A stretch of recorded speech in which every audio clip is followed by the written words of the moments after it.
আর আমাদেরকে যে বলিস দালাল দালাল, চিন্তা কর তোদের মারা আমাদেরকে অফার করতো, তোদের যে আপা, এই আপা আমাদেরকে গণভবনে আমাদেরকে ঢাকায় অফার করতো, আমাদেরকে তুলে নিয়ে গিয়ে অফার করতো যে বিদেশে আমাদেরকে সেটেল করে দিবে, আমাদের হচ্ছে যা লাগবে তাই দিবে, আমাদের পরিবারকে সেটেল করে দিবে। আমরা তো আপার কথা শুনি নাই, আমরা তোর আপার কথা এগুলো শুনি নাই। আমরা চাইলেও ওই সময় নেগোসিয়েশনে যাইতে পারতাম। দালালি কোনটাকে বুঝাস? তোর আপার সাথে ওই সময় আমরা দালালি করতে পারতাম, তোর আপার সাথে। যারা হচ্ছে ন্যূনতম, যাদের গণতান্ত্রিক আমি না, যারা ফেসিবাদের পক্ষের, তাদের সাথে তারা ভদ্রতা পর্যন্ত ডিজার্ভ করে না, কোন ধরনের ভদ্রতা পর্যন্ত ডিজার্ভ করে না। গাঁজাখোরের সাথে চললে গাঁজাখোর হওয়া যায়। আজকে পাশ্চাত্য দলগুলি, যে দলগুলি আওয়ামী লীগ, অমুক বিএনপি, অমুক তমুক দলের মধ্যে একজন ফেরেশতা ঢুকলেও সেখানে খুনি হয়ে যায়। ফেব্রুয়ারি মাসে আওয়ামী লীগ অফিসিয়ালি অনেকগুলো কর্মসূচি দিয়েছে তাদের অফিসিয়াল ফেসবুক পেজ থেকে। এটা মোটামুটি ঠাট্টা করার মতো বিষয়ই হয়ে দাঁড়িয়েছিল। আমরাও করেছি, আমি নিজেও এটা নিয়ে হালকা ঢঙে কিছু কথা বলেছিলাম। কিন্তু এই ব্যাপারটার একটা সিরিয়াস ডাইমেনশন তৈরি হয়েছে সন্ধ্যা নাগাদ, গতকাল সন্ধ্যা নাগাদ। কারণ সরকারের দিক থেকে একটা ব্রিফিং হয়েছিল, আমাদের যিনি প্রেস সচিব আছেন শফিকুল আলম ভাই, তিনি আওয়ামী লীগের কর্মসূচি প্রসঙ্গে কথা বলেছেন। ইনফ্যাক্ট তাকে প্রশ্ন করা হয়েছিল, তার জবাবে তিনি কিছু কথা বলেছেন, এবং যে কথাগুলো নিয়ে আবার পাল্টা বিতর্ক তৈরি হয়েছে। অনেকগুলো প্রশ্ন যে তিনি যা বলেছেন সেটা কি করা সম্ভব, সেটা কি করা যেতে পারে, সেটা কি করা উচিত হবে, সেটা কি করা লিগ্যাল হবে। বিএনপিও শিক্ষার্থীদের মধ্যে সমঝোতা করার চেষ্টা করছেন বা সমঝোতা করানোর চেষ্টা করছেন, মধ্যস্থতা করছেন ডক্টর আসিফ নজরুল। তার বক্তব্য সেরকমই মনে হচ্ছে। এর মধ্য দিয়ে আসিফ নজরুলের গেইন কি, তার প্রত্যাশা কি, তিনি কি চান? দর্শক, অনেকে অস্বীকার করছেন যে না, কোনো সমস্যা নেই, বিএনপি ছাত্র শিক্ষার্থী এদের মধ্যে। দর্শক, দেশ পড়বার দূরে কিংবা কাছে যারা এই মুহূর্তে দেখছেন, আশা করি সবাই ভালোই আছেন। এই মুহূর্তে পাওয়া খুবই গুরুত্বপূর্ণ একটি ভিডিও আপনারা দেখতে চলেছেন। টাইটেল, থাম্বনেল ও শিরোনাম দেখেই আপনারা বুঝতে পেরেছেন ভিডিওটি কত গুরুত্বপূর্ণ। দর্শক, দেশে খুবই চাঞ্চল্য ঘটনা ঘটতে চলেছে। এই বিষয়ে অবশ্যই আপনাদের খবর রাখা দরকার। যেহেতু আপনি ভিডিওটি ক্লিক করেছেন, সেহেতু আপনাকে ধন্যবাদ জানাই। আর আপনার কাছে একটা আবদার অবশ্যই রাখবো, ভিডিওর ব্যাপারে কমেন্ট করবেন, লাইক করবেন, আর চ্যানেলটিকে সাবস্ক্রাইব করবেন, এবং এই ভিডিওটি বেশি বেশি শেয়ার দিবেন। আর আমাদেরকে যে বলিস দালাল দালাল, চিন্তা কর তোদের মারা আমাদেরকে অফার করতো, তোদের যে আপা, এই আপা আমাদেরকে গণভবনে আমাদেরকে ঢাকায় অফার করতো, আমাদেরকে তুলে নিয়ে গিয়ে অফার করতো যে বিদেশে আমাদেরকে সেটেল করে দিবে, আমাদের হচ্ছে যা লাগবে তাই দিবে, আমাদের পরিবারকে সেটেল করে দিবে। আমরা তো আপার কথা শুনি নাই, আমরা তোর আপার কথা এগুলো শুনি নাই। আমরা চাইলেও ওই সময় নেগোসিয়েশনে যাইতে পারতাম। দালালি কোনটাকে বুঝাস? তোর আপার সাথে ওই সময় আমরা দালালি করতে পারতাম, তোর আপার সাথে। যারা হচ্ছে ন্যূনতম, যাদের গণতান্ত্রিক আমি না, যারা ফেসিবাদের পক্ষের, তাদের সাথে তারা ভদ্রতা পর্যন্ত ডিজার্ভ করে না, কোন ধরনের ভদ্রতা পর্যন্ত ডিজার্ভ করে না, কোনো ভদ্রতাও না। একটা ফেসিবাদের দূষরের ন্যূনতম কোনো রাজনৈতিক অধিকার নাই। সুতরাং আজকে আপা নিধন কর্মসূচিতে আপনারা আসেন, যদি আর বিদেশে বসে বসে যারা হুঙ্কার দেন, যদি ওই যে কি দেখা না দাও তাইলে কথা কইও না, চুপ করে থাকেন। ন্যূনতম লজ্জা শরম কিচ্ছু নাই বেটা, বিদেশে বসে বসে ইয়া করছিস। সাদ্দাম ইয়াতে বলতি না যে একদিন যাবে, 2 দিন যাবে, 3 দিন যাবে, সবকিছু মনে রাখা হবে। ওই বিদেশে গিয়ে পালাই মনে রাখছিস বেটা, দেশে থেকে ফেস করতে। আমরা জানি তো, যখনই জানছিস যে হচ্ছে ইয়া পতন হবে, এর আগে হচ্ছে পালাই গেছিস। তোরা তো হচ্ছে আন্দোলন ফিক্স করতে হচ্ছে পুলিশের সাথে সমঝোতা করে, পুলিশকে আগে ফোন দিয়ে হচ্ছে সমঝোতা করতে যে আন্দোলন, পুলিশ কোন জায়গায় থাকবে, তোরা কোন জায়গায় থাকবি। আমরা এগুলো জানি না, আমরা এগুলো করে খুঁজি। আমরা প্রত্যেকটা পোর্টফোলিও আমরা বের করেছি যে আন্দোলন, আওয়ামী লীগের সময় যে আন্দোলন হতো, ওরা পুলিশের সাথে বসে বসে আন্দোলনের হচ্ছে গতিপথ নির্ধারণ করতো। আমরা সেই জায়গায় থেকে আমরা তোদের একটা সমন্বিত ফেসিবাদী শক্তিকে উৎখাত করে আজকে হচ্ছে আমরা তোদেরকে দেশ থেকে উৎখাত করেছি। আর বিদেশে বসে বসে এখানে অমিপিয়াল আর হার্পিক মজুমদারকে ভর করে হচ্ছে, আর তোমাদের জাতির পিতা, নতুন জাতির পিতা, আমেরিকান জাতির পিতাকে মনে করেছো ক্ষমতায় বসাই দিবা। আওয়ামী লীগ এমন একটা জনগণ বিবর্জিত দল, যেই জনগণ বিবর্জিত দল কখনোই দেশের মানুষকে দিয়ে ক্ষমতায় আসে নাই। ওরা ভারতকে দিয়ে ক্ষমতায় আসছে, নির্বাচনের আগে ভারতের কাছে দেশকে বিক্রি করে দিয়ে ওরা ক্ষমতায় আসছে। এখন ওরা মনে করে আমেরিকাকে দিয়ে আরো ক্ষমতায় আসবে। তোমার আপা না বলতো মাঝে মাঝে, তোমাদের আপা, যে আটলান্টিক ওই পারে না গেলে কিছু হবে না। এখন তোমরা কি আটলান্টিক ওই পারে তোমাদের আদর্শিক আব্বা বানাই দিচ্ছ, মনে করছো ট্রাম্প এসে তোমাদের ক্ষমতা দেখাই বসাই দিবে। এত সহজ না।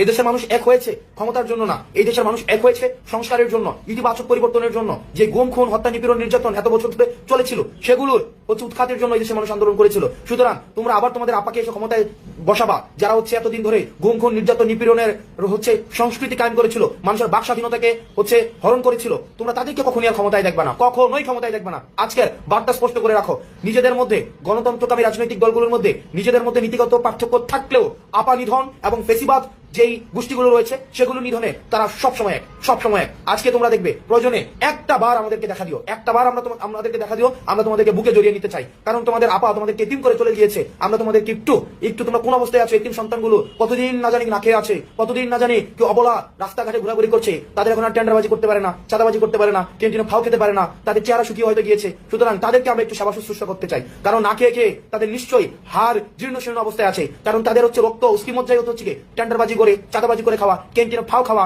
গ্যাস্ট্রুম গণরুম করা, এগুলো তো এখন আর নাই। সুতরাং আপনি একটু আসেন, আমরা একটু আপনাদের সেবা যত্ন করবো। আপনি একটু আসেন, আমরা একটু সেবা যত্ন করবো। সেবা যত্ন করে আপনার আপার যে আদরের অভাবটা আমরা পূরণ করে দিব। আপনার আপার যে আদরের অভাব সেটা আমরা পূরণ করে দিব। ন্যূনতম যদি লজ্জাবোধ থাকে, ন্যূনতম অফলাইন তো দূরে থাক, অনলাইনে পর্যন্ত তাদের উপস্থিতি আর বাংলাদেশের মানুষ দেখতে চায় না। সুতরাং আজকে বাংলাদেশের মানুষ এমনিই হচ্ছে, মানুষ গতকাল রাত থেকে রাস্তায় নেমে গিয়েছে, গতকাল রাত থেকে 0 পয়েন্টে আছে। সুতরাং কোনোভাবেই ওদের ন্যূনতম কোনো ধরনের সুযোগ দেওয়া যাবে না, ন্যূনতম কোনো ধরনের সুযোগ দেওয়া যাবে না। আরেকটা বিষয় আমি মানুষকে আহ্বান জানাবো, কিছু বিষয়ে সচেতন থাকতে হবে। সেটা হচ্ছে এই দেশের অফিস আদালত আইন শৃঙ্খলা রক্ষাকারী যে বাহিনীগুলো রয়েছে তারা আমাদের দেশের সম্পদ। সুতরাং আমরা চেষ্টা করবো যে যাতে করে ফেসিবাদের দূষর যে অপশক্তি রয়েছে তারা যেন কোনোভাবে নিজেদের মধ্যে বিশৃঙ্খলা সৃষ্টি করে আমাদের উপরে দায় চাপাতে না পারে, তারা যেন কোনো আক্রমণ করতে না পারে, কোনো সংঘাত সৃষ্টি করতে না পারে। আমাদের কর্মসূচি শান্তিপূর্ণভাবে থাকবে। যদি কোনো লীগ এবং আপার কোনো এতিম সন্তানদেরকে আপনারা রাস্তাঘাটে দেখতে পান, তাদেরকে আদর করে সুন্দর করে যত্নে, অতি আদর যত্নে আপনারা পুলিশের হাতে তুলে দিবেন একদম। কারণ আপার কে এতিম সন্তান, দেখেন কে এতিম সন্তান, এদের উপরে মানুষের এত ক্ষোভ, ওরা কোথাও যেতে পারে না। এখন ওদেরকে রাস্তাঘাটে ওরা ফাও খাইতে পারে না, ওরা বাকি খাইতে পারে না, ওরা চাঁদাবাজি করতে পারে না, কি কষ্টে আছে। ওদেরকে যখনই পাবেন, যেখানেই পাবেন, সুন্দর করে আদর যত্ন করে ওদেরকে হচ্ছে পুলিশের হাতে তুলে দিবেন। ফেব্রুয়ারি মাসে আওয়ামী লীগ অফিসিয়ালি অনেকগুলো কর্মসূচি দিয়েছে তাদের অফিসিয়াল ফেসবুক পেজ থেকে। এটা মোটামুটি ঠাট্টা মশকরার মতো বিষয়ই হয়ে দাঁড়িয়েছিল, আমরাও করেছি, আমি নিজেও এটা নিয়ে হালকা ঢঙে কিছু কথা বলেছিলাম। কিন্তু এই ব্যাপারটার একটা সিরিয়াস ডাইমেনশন তৈরি হয়েছে সন্ধ্যা নাগাদ, গতকাল সন্ধ্যা নাগাদ। কারণ সরকারের দিক থেকে একটা ব্রিফিং হয়েছিল, আমাদের যিনি প্রেস সচিব আছেন শফিকুল আলম ভাই, তিনি আওয়ামী লীগের কর্মসূচি প্রসঙ্গে কথা বলেছেন। ইনফ্যাক্ট তাকে প্রশ্ন করা হয়েছিল, তার জবাবে তিনি কিছু কথা বলেছেন এবং যে কথাগুলো নিয়ে আবার পাল্টা বিতর্ক তৈরি হয়েছে। অনেকগুলো প্রশ্ন যে তিনি যা বলেছেন সেটা কি করা সম্ভব, সেটা কি করা যেতে পারে, সেটা কি করা উচিত হবে, সেটা কি করা লিগ্যাল হবে অ্যাট দ্য সেম টাইম। তাহলে আওয়ামী লীগের কর্মসূচি নিয়ে আমরা আসলে কি করব, কি করা উচিত, এই আলাপগুলো আছে। শফিক ভাই যে মন্তব্যগুলো করেছেন, প্রথমেই একটা প্রশ্ন আসবে, সেটা হচ্ছে এটা কি তার ব্যক্তিগত মতামত? তাহলে সাথে সাথে প্রশ্ন আসবে যে একজন প্রধান উপদেষ্টা প্রেস সেক্রেটারি কিভাবে ব্যক্তিগত মতামত দেন। আবার পাল্টা সরকার কিভাবে ভাবছে, তাহলে সরকার যদি এভাবে ভেবে থাকে তাহলে ব্যাপারটা আরো বেশি সিরিয়াস হয়ে দাঁড়ায়। শফিক ভাই কি বলেছেন আমরা একটু পড়ি। শফিকুল আলম বলেছেন, বাংলাদেশে যতদিন না তারা ক্ষমা চাচ্ছে, তাদের নেতৃত্বকে ট্রায়ালের মধ্যে আনা হচ্ছে এবং যতক্ষণ না বিচার হচ্ছে, দায়বদ্ধতার মধ্যে আসে, ততদিন তাদের কোনো প্রতিবাদ কর্মসূচি করতে দেয়া হবে না। তাদের আগে বিচারের সম্মুখীন হতে হবে, আমাদের স্পষ্ট অবস্থান এখানে। তিনি বলেন, আওয়ামী লীগের শীর্ষ নেতা সহ অনেকে জুলাই হত্যাকাণ্ডের সঙ্গে জড়িত। হিউম্যান রাইটস ওয়াচের প্রতিবেদনে বলা হয়েছে শেখ হাসিনা জোরপূর্বক গুম ও হত্যার সরাসরি নির্দেশদাতা। বাংলাদেশের ইতিহাসে এত বড় একটা হত্যাকাণ্ড হলো, আপনার আমার চোখের সামনে বাচ্চা ছেলে মেয়েদের খুন করা হলো, শত শত ছেলে অন্ধ হয়ে গেছে, অনেকে সারা জীবনের জন্য পঙ্গু হয়ে গেছে। তিনি আরো বলেন, তারপরও তো আওয়ামী লীগের মধ্যে কোনো অনুশোচনা নাই, অনুতপ্তও না। তার উপর তারা মিথ্যা কথা বলেছে যে 3000 পুলিশ সদস্য মারা গেছে। কত বড় জালিয়াতি, কত বড় মিথ্যা। তিনি বলছেন, আওয়ামী লীগের যারা ক্লিন আছে, হত্যাকাণ্ডে জড়িত ছিল, তারা কি অনুতপ্ত হয়েছে? তারা কি বলেছে আমরা অনুতপ্ত? যারা অন্যান্য নেতা আছেন তারা কি বলেছেন যে পার্টি এই কাজ করেছে, আমরা অনুতপ্ত, ক্ষমা চাই? 71টি শিশুকে তারা মেরেছে, হেলিকপ্টার দিয়ে মেরেছে। আওয়ামী লীগের কে এসে বলেছে যে শেখ হাসিনার লিডারশিপ মানি না, আমি একটা ক্লিন লিডারশিপ চাই? কে এসে অনুতপ্ত হচ্ছে? এবং এদের অনেকে এসে অনুতপ্ত হচ্ছে। শফিক ভাইয়ের আবেগ আমরা বুঝতে পারি, মানে যারা তাকে আগে থেকে চেনেন, আমি তাকে আগে থেকে চিনি, জানি, মানে এই দেশকে ভালোবেসে এবং শেখ হাসিনার যে বিভৎস স্বৈরাচার তার বিরুদ্ধে অত্যন্ত গুরুত্বপূর্ণ রোল প্লে করেছেন। এবং আমাদের ইতিহাসে শফিক ভাইয়ের আগের অ্যাক্টিভিজম তো আছেই, তার প্রতিষ্ঠান এবং শেষ সময়টাতে জুলাই আগস্টে তার অফিস কিভাবে তিনি উন্মুক্ত করে দিয়েছিলেন বহির্বিশ্বের সাথে যোগাযোগের জন্য, যখন সব জায়গায় ইন্টারনেট বন্ধ ছিল। এটা আমাদের ইতিহাসের, এই লড়াইয়ের ইতিহাসের গুরুত্বপূর্ণ অংশ, এগুলো সব লেখা হবেই, কোনো সন্দেহের কিছু নাই। সো তার আবেগটা আমি বুঝি, কিন্তু শফিক ভাইয়ের যে বক্তব্যের মধ্যে খুব মূলগত কতগুলো প্রশ্ন আছে। সেটা হচ্ছে, যেটা অনেকেই প্রশ্ন করছেন, যে আওয়ামী লীগ কি নিষিদ্ধ রাজনৈতিক দল? নয়তো। ইনফ্যাক্ট এই আলাপটা আগেও আমি নিজেই আরেকটা ভিডিও করেছিলাম এক্স্যাক্টলি এই ধরনের একটা সিচুয়েশনে, বেশ কয়েক মাস আগে হবে, তখন একই রকম আলাপ উঠেছিল। তো আমি তো নিষিদ্ধ রাজনৈতিক দল যদি না হয়, তারা তাদের ফেব্রুয়ারিতে বিক্ষোভ কর্মসূচি দিয়েছে, মিছিল দিয়েছে, এবং তাদের বেশ কিছু দাবি দেওয়া আছে, আমি গতকাল একটা ভিডিওতে পড়ে শুনিয়েছি। এবং অ্যাবভ অল তারা অবৈধ ডক্টর ইউনূস সরকারের পতন চায়, তার জন্য হরতাল দিয়েছে 18 ফেব্রুয়ারি। একটা ভ্যালিড বৈধ রাজনৈতিক দল হিসেবে তারা এই কাজগুলো করতে পারে। এখন আওয়ামী লীগ কি অবৈধ রাজনৈতিক দল? উত্তর হচ্ছে না, তাদেরকে এখনো নিষিদ্ধ করা হয়নি, তাদের কোনো কর্মকাণ্ডের উপরে কোনো রকম কোনো ব্যারিয়ারও দেওয়া হয়নি। তাহলে সরকারের প্রধান উপদেষ্টা প্রেস সচিব এভাবে কি বলতে পারেন? উনি পারেন না। আবার সরকারের অবস্থান যদি এটা হয়ে থাকে, সেটাও ইনফ্যাক্ট খুবই বড় প্রশ্নবিদ্ধ বিষয় হয়ে দাঁড়াবে, কারণ সরকার কোন অধিকার বলে এটা করছে? আমরা এই গণঅভ্যুত্থানের পর অনেকে আমাদের মতো করে সবকিছু করে ফেলবো, এটা করে ফেলবো, সেটা করে ফেলবো বলছি, এবং আমরা মনে করছি আমাদের অনেক কিছু করা জায়েজ হয়ে যাবে। এটা ভুল পারসেপশন। শেখ হাসিনাকে আমরা যদি হাতের কাছে পেয়ে যাই, বহুজন তাকে জাস্ট পিটিয়ে হত্যা করে ফেলতে চাইবে। উনি তো পালিয়েছিলেন, এরকম একটা ঝুঁকি মাথা রেখে মবের সামনে পড়তে চাননি। বহু আওয়ামী লীগের নেতাকে যখন আদালতে নিয়ে যাওয়া হচ্ছে, তাদের উপর চড়া হওয়ার চেষ্টা করেছেন এবং বাগে পেলে এদের অনেকে বেঁচে থাকতেন না। এখন তারা বিভৎস সব অপরাধ করেছে, সেই অপরাধের প্রেক্ষাপটে আমরা কি বলতে পারি এটা করা জায়েজ হবে? আমি কোনোভাবেই অ্যাটলিস্ট মনে করি না, এবং আমি তাদের উপর সামান্য আঘাতেরও প্রতিবাদ করেছি, এবং প্রচুর মানুষ সেটার জন্য আমাকে বকাঝকা করেছেন, গালিগালাজ করেছেন। এটা খুব অল্প সময়ের মধ্যে এই কাজগুলো করেছি, বাট আই ডিড। খুবই ঘৃণিত মানুষজনের অধিকারের পক্ষে দাঁড়িয়েছে। তার মানে ব্যাপারটা এই দাঁড়ালো, আওয়ামী লীগ আমাদের উপরে কি করেছে তার চাইতে জরুরি কথা হচ্ছে আওয়ামী লীগের সাথে আমরা ন্যায়ের সাথে ডিল করছি কিনা। আমি জানি এর মধ্যে কেউ কেউ লিখবেন, আমি দেখি এই ধরনের মন্তব্যের পরে কেউ লিখে যে অতি সুশীলগিরি দেখানো হচ্ছে এবং এই সুশীলগিরি দেখিয়েই আমরা আওয়ামীকে পুনরুজ্জীবিত করে দেব। অফ টপিক, তারপরে বলে আওয়ামীকে পুনরুজ্জীবিত করা যাবে না। আমরা যদি একেবারে আপাদমস্তক আহাম্মক না হই, আমরা যদি ন্যারেটিভ তৈরি করতে ব্যর্থ হই তাহলে পারবে, কিন্তু যদি অতটা আহাম্মক আমরা না হই আওয়ামী লীগ পারবে না। তো সে আলোচনা পরে। আওয়ামী লীগকে যদি আমরা তার কর্মসূচি পালন করতে না দিই, সেটাও একটা আইনি পথে হতে হবে। একটা রাষ্ট্র কিন্তু আইন দিয়ে চলে, একটা রাষ্ট্র কখনো কারো পারসেপশন দিয়ে চলে না। এটা অনৈতিক, এটা অন্যায়, এটা তো আমি বলছি। তো ওখানে একটা নিউট্রাল জায়গা থাকবে যেখানে যিনি অভিযুক্ত তারও বিচার পাওয়ার স্কোপ থাকবে। এখন ঝুঁকিটা, প্রবলেমটা কোন জায়গায় দাঁড়ালো? এটাও সত্য, এই 6 মাস গেল মাত্র, এই সময়ের মধ্যেই এরকম কর্মসূচি আওয়ামী লীগ দিচ্ছে, তাদের স্পর্ধা আসলেই অনেক। এটা নিজের কাছেও ভালো লাগে না, কিন্তু আমি যখন একজন রাষ্ট্রের নাগরিক হিসেবে নিজেকে চিন্তা করি, তখন আমি নিজের ওই অনুভূতিটা থেকে কাটিয়ে ওঠে আমি চাই যে আসলে তার অধিকার রক্ষিত হোক। ফলে আওয়ামী লীগের কর্মসূচি পালন করাতে এই মুহূর্তে অন্তত কোনো রকম কোনো সমস্যা নেই। তার নিষিদ্ধ হওয়া দূরেই থাকুক, তার নির্বাচন কমিশনের নিবন্ধনও বাতিল হয়নি, টেকনিক্যালি এখনো আওয়ামী লীগ নির্বাচনে অংশগ্রহণ করার জন্য যোগ্য। এখন একটু এই জায়গায় আসি যে আসলে আমরা কি করতে পারতাম। তারও আগে প্রশ্ন হচ্ছে আওয়ামী লীগকে কি নিষিদ্ধ করার কথা। আমরা কিছুদিন আগে জনাব মাহফুজ আলম উপদেষ্টাকে দেখেছি, তিনি সম্ভবত চাঁদপুরে গিয়ে বলেছেন যে আওয়ামী লীগকে নিষিদ্ধ করে আমি ফ্যাসিস্টদেরকে নির্বাচনে পার্টিসিপেট করতে দেওয়া হবে না, এটা আবার নিষিদ্ধতার কথা বলছেন। এখন নিষিদ্ধের আলাপ আমরা যদি করি, দুভাবে হতে পারতো। একটা হচ্ছে এক্সিকিউটিভ অর্ডার দিয়ে, যেখানে সন্ত্রাসের সাথে জড়িত সন্ত্রাস দমন আইনের 2009 সালের সংগঠনকে নিষিদ্ধ করে দেওয়া যায়। শেখ হাসিনা তার পতনের কয়েকদিন আগেই জামায়াত এবং শিবিরকে এভাবে নিষিদ্ধ করেছিলেন। এতে কোনো রকম কিছু না, জাস্ট এক্সিকিউটিভ অর্ডার, এর মধ্যে কোনো বিচারিক ব্যাপার নেই। কিন্তু এটা একটা প্রশ্ন থাকে সবসময়, একটা সংগঠনকে যখন নিষিদ্ধ করা হয় এক্সিকিউটিভ অর্ডারে, তার আত্মপক্ষ সমর্থনের কোনো সুযোগ থাকে না। ফলে একটা তুলনামূলকভাবে বেটার অপশন ছিল বিচার করার মাধ্যমে তাকে নিষিদ্ধ করা। বিএনপিও শিক্ষার্থীদের মধ্যে সমঝোতা করার চেষ্টা করছেন বা সমঝোতা করানোর চেষ্টা করছেন, মধ্যস্থতা করছেন ডক্টর আসিফ নজরুল। তার বক্তব্য সেরকমই মনে হচ্ছে। এর মধ্য দিয়ে আসিফ নজরুলের গেইন কি, তার প্রত্যাশা কি, তিনি কি চান? দর্শক, অনেকে অস্বীকার করছেন যে না, কোনো সমস্যা নেই, বিএনপি ছাত্র শিক্ষার্থীদের মধ্যে সব ঠিক আছে। কিন্তু একেবারেই অবাস্তব, মারাত্মক দ্বন্দ্ব, এই দ্বন্দ্ব বাস্তবতা, এই দ্বন্দ্ব থাকা উচিত এবং এই দ্বন্দ্ব থাকবে। এটাই সোশ্যাল সায়েন্সের থিওরি, এটাই পলিটিক্যাল সায়েন্সের থিওরি। আপনি যদি সোশ্যাল কনফ্লিক্ট বা কনফ্লিক্ট থিওরিগুলো যদি বোঝেন, অনিবার্য, ইনএভিটেবল, যেটা চাইলেও আপনি এড়াতে পারেন। জাতীয় ঐক্য, মুক্ত, এগুলো হাবিজাবি কথা, কোনো জাতীয় ঐক্য নেই। আওয়ামী লীগ থাকলে কমন এনিমির বিরুদ্ধে একটা জাতীয় ঐক্য হয়েছে, যেটা 5 আগস্টে আমরা দেখেছি। কিন্তু আওয়ামী লীগ নেই, এখন আপনার জাতীয় ঐক্য কিসের? জাতীয় ঐক্য কেন হবে? হেলদি কম্পিটিশন হবে, বিরোধ দ্বন্দ্ব থাকবে, ছোট ছোট দ্বন্দ্বগুলো এখন বড় আকারে উপস্থাপিত হবে, যেহেতু বড় দ্বন্দ্ব দূর হয়ে গেছে বা বড় দ্বন্দ্ব যেটা নিয়ে বা বড় ঐক্যের জায়গা সেটা চলে গিয়েছে, এই জন্য ছোট দ্বন্দ্বগুলো এখন সামনে আসবে। অতএব ইখতিলাফ আছে এবং থাকবে। তো কেউ যদি মনে করে থাকে যে না, বিএনপি ছাত্র জামাত শিক্ষার্থী কারোর মধ্যে কোনো সমস্যা নেই, সবাই মিলে ঐক্যবদ্ধ হওয়া দরকার মতো, এটা বাস্তবসম্মত না। এখানে ঐক্যের কোনো বিষয় না, এই দ্বন্দ্ব থাকবে। ডক্টর আসিফ নজরুল লিখছেন, বিএনপির সাথে ছাত্র নেতাদের বা গণঅভ্যুত্থানের শক্তিগুলোর মধ্যে কোনো দূরত্ব বা ভুল বোঝাবুঝি কাম্য নয়।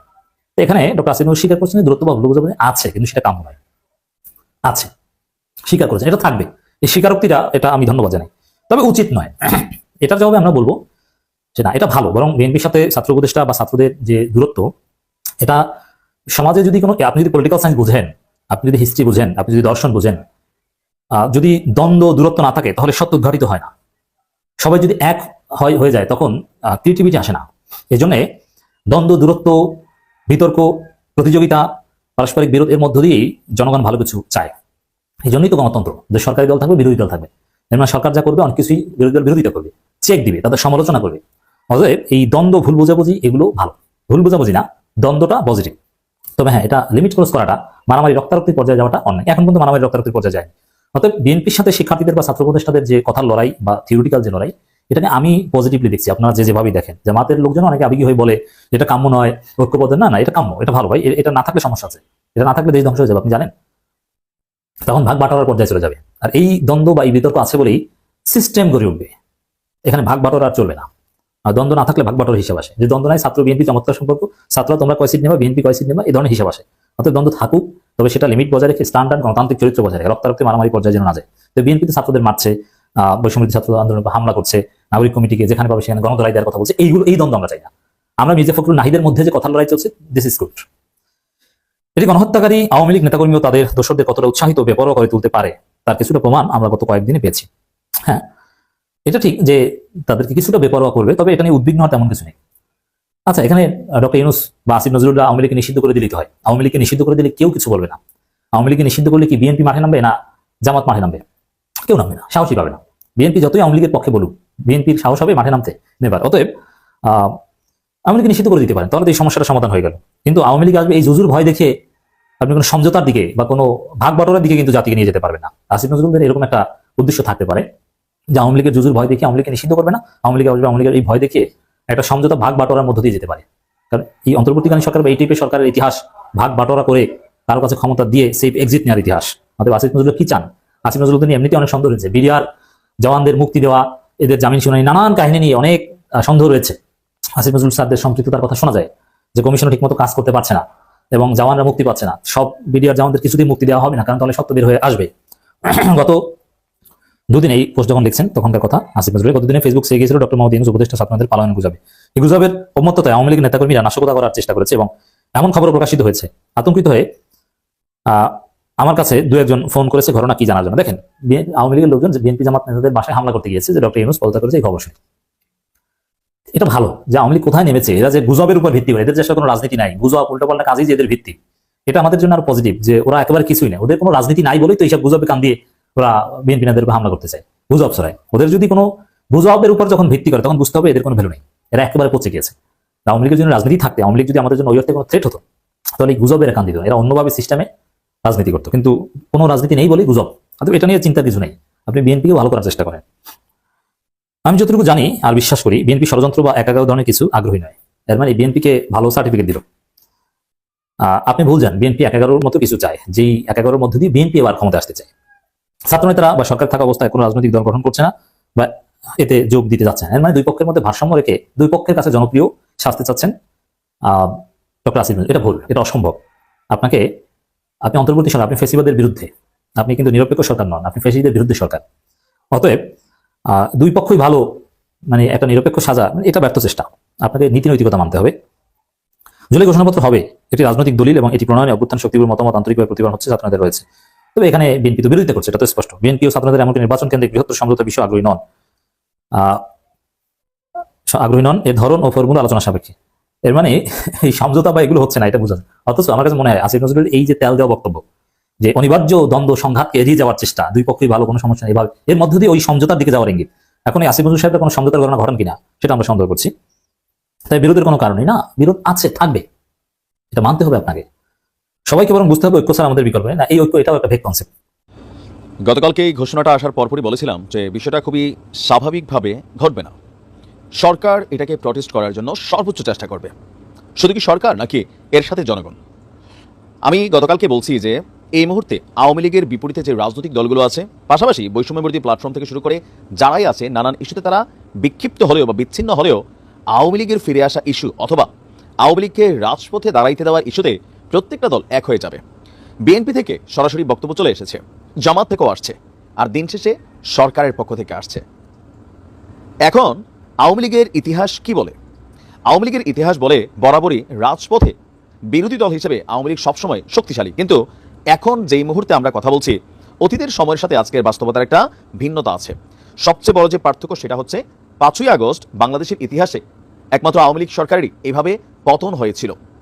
এর আগে এরশাদ সরকারের সময় যে পতন, সেই পতন আর এই পতনের মধ্যে প্রধান পার্থক্য হচ্ছে যে আওয়ামী লীগের সভানেত্রী শেখ হাসিনা তিনি বাংলাদেশ ছেড়ে ভারতে পালিয়ে গেছেন। শুধুমাত্র এই জিনিসটার কারণেই আওয়ামী লীগের যে মাঠের শক্তি, নৈতিক মনোবল বা কর্মীদের মধ্যে যেই শক্তি, স্পৃহা, সেটা কিন্তু কমে গেছে। অতীতে আওয়ামী লীগ বাংলাদেশেই ছিল, শেখ হাসিনা তিনি দেশেই ছিলেন, সো নেতারা এইভাবে দেশ ছাড়া পালান নাই, মামলা এগুলা বরাবরই হয়েছে, কিন্তু আওয়ামী লীগ শক্তিশালী ছিল। এখন প্রশ্ন হচ্ছে আওয়ামী লীগ ফেব্রুয়ারি নিয়ে যেই কি বলা হয় যে কর্মসূচি ঘোষণা করেছেন, সেই কর্মসূচি কতটুকু পালন করতে পারবেন? এবার আসুন দেখি সরকার কি বলছে।